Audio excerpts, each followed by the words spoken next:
This display is part of a national campaign by Hudson's Bay for social change and racial equity. It's also at the center of criticism after the retail giant used the photo of a black woman without her permission in the ad campaign that is in support of Black and Indigenous peoples as well as communities of color across Canada.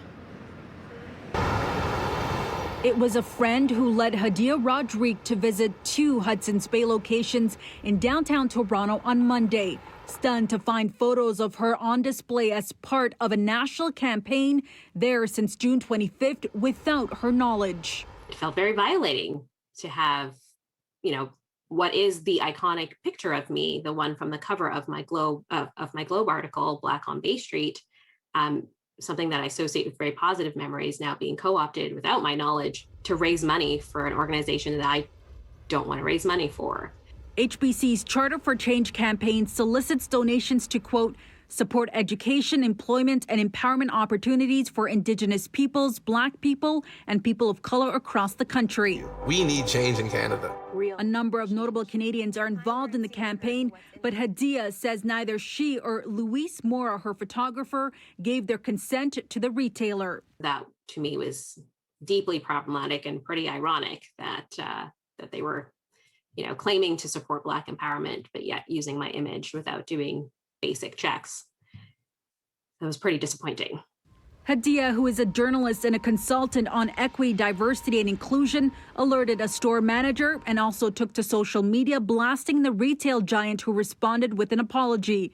A spokesperson from HBC also tells CityNews the image was used by mistake. The statement reads, quote, "It was from a photographer's website used as inspiration when developing the campaign. However, it did not get updated as was intended to reflect one of the participating Canadians in the Hudson's Bay Charter for Change campaign.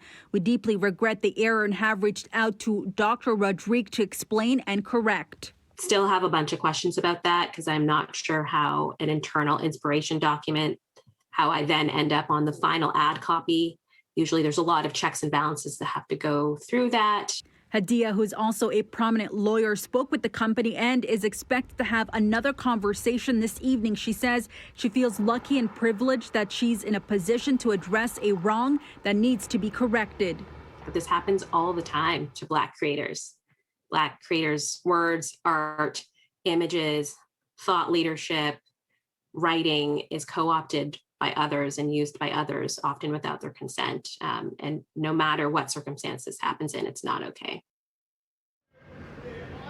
Now, though we did ask HBC, it's unclear at this point how many store locations actually have Hadia's photo on display. She tells me that she is expected to have a conversation with them some point today, where she's also hoping to learn more about the campaign and how the funds collected will be allocated to organizations in support of their cause. She tells me she's also hoping that HBC will make a donation towards a charity of her choice that supports Black and Indigenous organizations.